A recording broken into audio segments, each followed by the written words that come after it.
Hey guys, welcome back to the channel.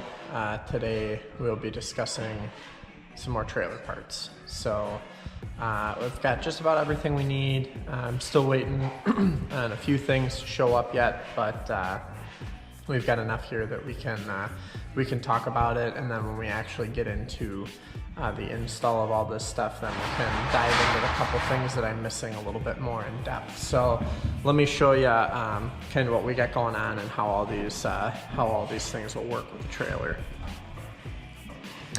All right, here's the stuff we have taken order of so far. So let's start with the simple stuff and we'll work our way over to the more complicated things. So we have four 24-inch light bars. We're gonna do, come over here.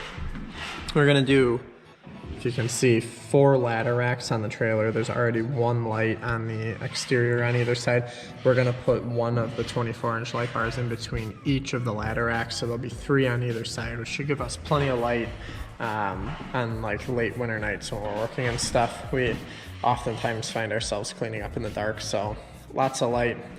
We've got 2 of these smaller, these are like 7-inch single row LEDs. We're gonna mount these up on the V-nose, kind of pointing down so that you have a little bit of light, like when you're trying to hook up early morning, late night, stuff like that. That's what those are for. This is a twist lock, basically like an RV style plug. This is what I went with. This one is threaded, and I was able to find a nice stainless steel, that way like with our winter conditions out and salt, it doesn't end up breaking and rotting.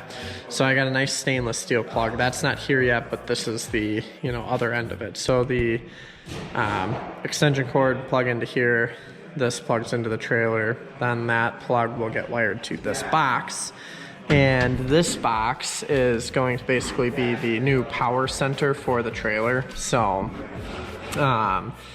this will take 110 and convert it to 55 amps DC, and it'll also serve as it's like a power distribution center essentially. Anything that runs on 110, you can kind of see we have our main breaker, and then we have like 8 more slots or whatever. So we can set up like the air compressor on its own breaker. We can set up like the outlets in the trailer, the charging outlets, whatever. So we've got the capability to actually have like a breaker panel like what you would see in a home. And then on this side we have all of our 12 volts. So these will take our fuses, and this will go through, and this will run anything that's 12 volts. So this will end up running like the heater, the new RV furnace that we got. This will end up running 12 volt lights, interior, exterior, so on and so forth. So anything 12 volt will run off of this side. This will also, it has like a tender and everything built into it. So when the trailer is plugged in, it will automatically charge our batteries for us, and when it is not plugged in, then the batteries will kind of feed back. It does not go back to 110, so we will not have any of our 110 accessories, but it will still power all of our 12 volt accessories. So we have to find a cabinet to stick this thing into, but that should be pretty nice when it's all said and done. Nice little push button panel type of deal here. So that's that. So while we're talking about electric, we might as well go over these simple 12 volt rocker switches.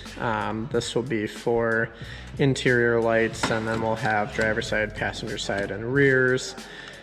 These are the new LED strip lights that I got. So 12 volt DC, 6,000 Kelvin. So they're like the bright daylight or bright white, I don't know what technically they call them, but the brightest like that you can get in LEDs. They're not the warm white like what an incandescent bulb is.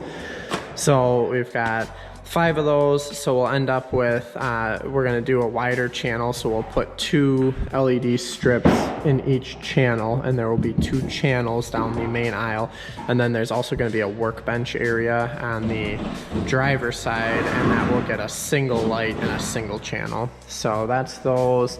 This is the new propane tank tongue mount, so this will mount up behind the new jack that's in that box. Holds 2 propane tanks. I've got the regulator at home and the whips for that, and it's one of the auto changeover, I think they call it. So when one tank runs out, it will switch to the other one, run propane on that one, then you can switch this tank, and then it'll, you know, keep switching back and forth. So I got to get that mounted up. Looks like fitment will be just barely enough on the V-nose, but I should be able to squeeze that.